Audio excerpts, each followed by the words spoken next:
ஈஸ்வரியை இனிமே தான் தமிழ்ச்செல்வி வெறுப்பேற்று பார்க்க போகிறாங்கன்னு நினைக்கிறவங்க நம்ம சேனலை சப்ஸ்கிரைப் பண்ணி கூட ப்ரெஸ் பண்ணுங்கள்.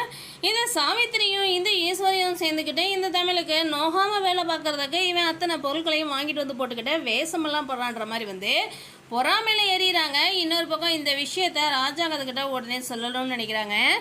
அந்த விஷயத்தில் ராஜாங்க என் பையனுடைய முடிவு என்னவோ அதுதான் ஏன் முடிவுன்ற மாதிரி சொல்லிடுறாங்க.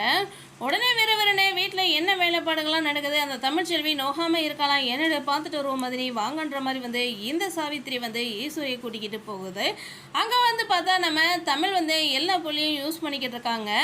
என்னடி இங்கேயே பெரிய வீட்டு மருமகளாக செட்டில் ஆகலான்னு பார்க்குறியான்ற மாதிரி அங்கேயும் ஜாடமடைய பேசிக்கிட்டு இருக்காங்க. உங்கள் வீட்டு பையன் ஒவ்வொரு பொருளுக்கும் வாடகை கேட்டுக்கிட்டு இருக்காரு, வேணும்னா பார்த்துக்கோங்க, ஒரு நாள் வாடகை என்னங்கிறது மாத வாடகை என்னங்கிறதையும் எழுதி போட்டிருக்காருன்ற மாதிரி தமிழ்ச்செல்வி சொல்ல போகிறாங்க. மதினி பாருங்கள், என் மருமனுடைய சாமர்த்தியத்தைன்ற மாதிரி ஈஸ்வரி சொல்கிறாங்க. நீ என்ன இதெல்லாம் நம்புறியா சாவித்திரின்ற மாதிரி இப்போ புத்திசாலித்தனமாக